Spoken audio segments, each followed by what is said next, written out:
We're live from Heritage Financial Park in Wappingers Falls, New York, and this is Northeast Conference Baseball on NEC Front Row.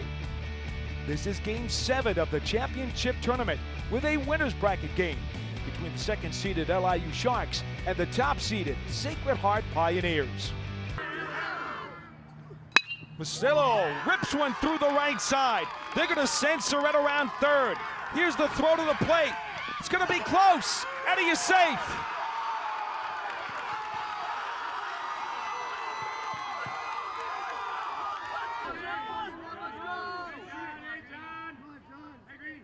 And the pitch, in the dirt, gets away, and here comes run number one as Sacred Heart ties things here in the second inning.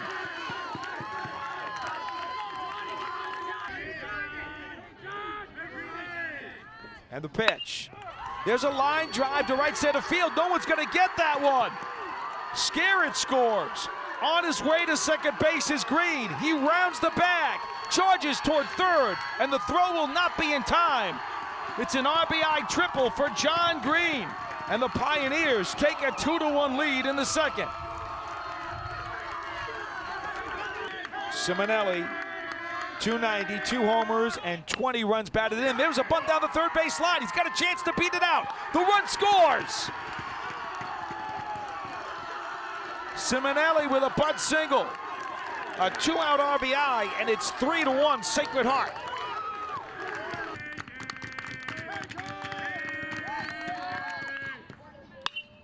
Lifted into shallow left field. Nobody's going to get this one. And here comes Simonelli to score. It is 4-1, and it's second to throw. Not in time. Donahue stays at third. Kowalczyk sneaks into second. And the Pioneers' offense has lit a fuse. Runner goes, 1-2 pitch, through the hole, base hit. Run scores, and the throw will come into second base. It's an RBI single for Seth Surrett. His second hit of the game. It's now 4-2 Sacred Heart. 2-2, slider, bounced up the middle. Tough play, he's got to eat it. 4-3. Infield single RBI for Benjamin Ferenzi.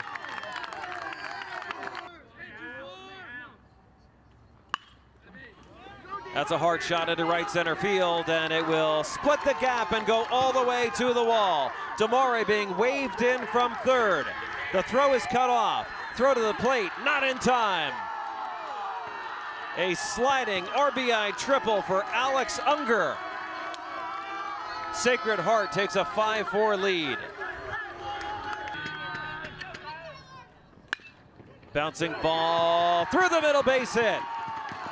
Unger scores, 6-4 Sacred Heart on the RBI hit from Tyler Galletti, his second hit of the game. Defense playing straight away as Green goes back to his normal position at second base. Deep drive to right field. Unger going back, got a beat on it at the track, and it's gone. Unger thought he had a chance. And the wind, which started to pick up a short while ago toward right field, perhaps aided the Harper fly ball. That is his 5th home run of the season, and it's now a 6-5 ball game.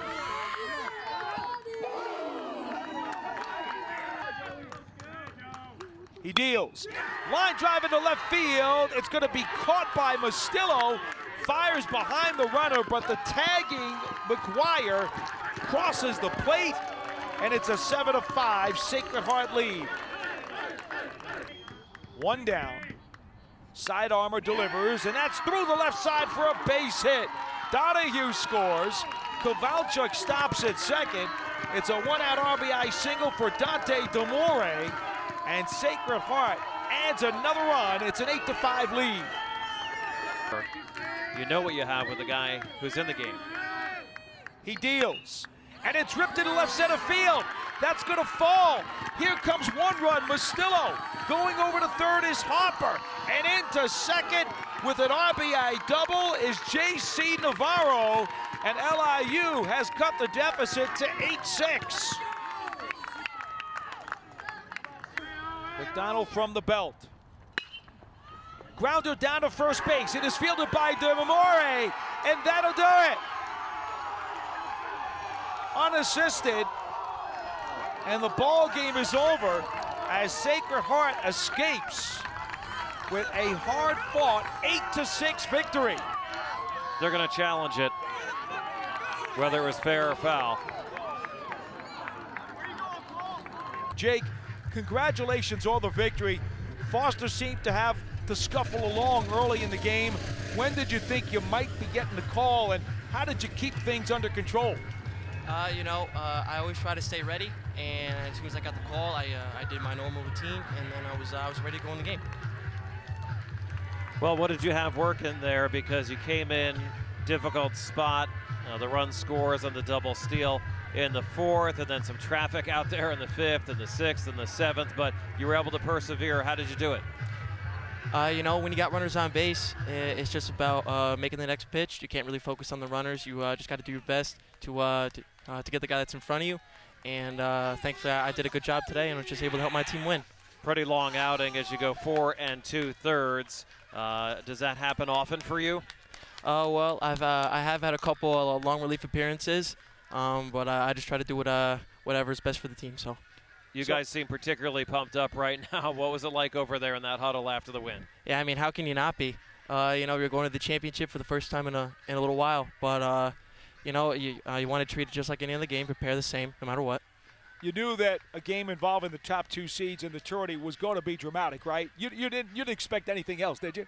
No, nothing else. I mean, we've played these guys before, and they're a good ball club, and it was nothing short of a great game today. But, Jake McDowell, the winning pitcher with 4 2/3 innings coming out of the bullpen. Congratulations. Thanks for your time.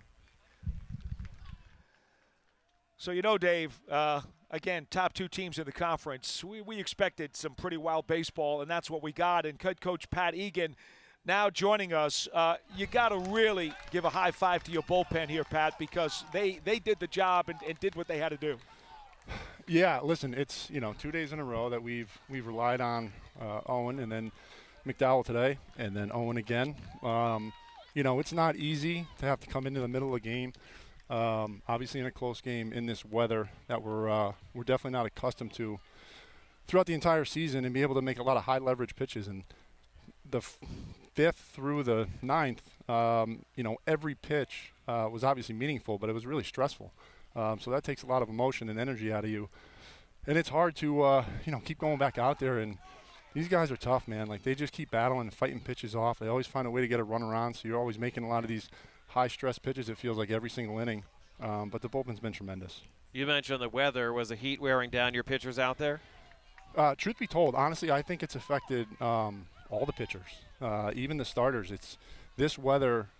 We haven't had a single day all season that's been what we've had the last 3 days.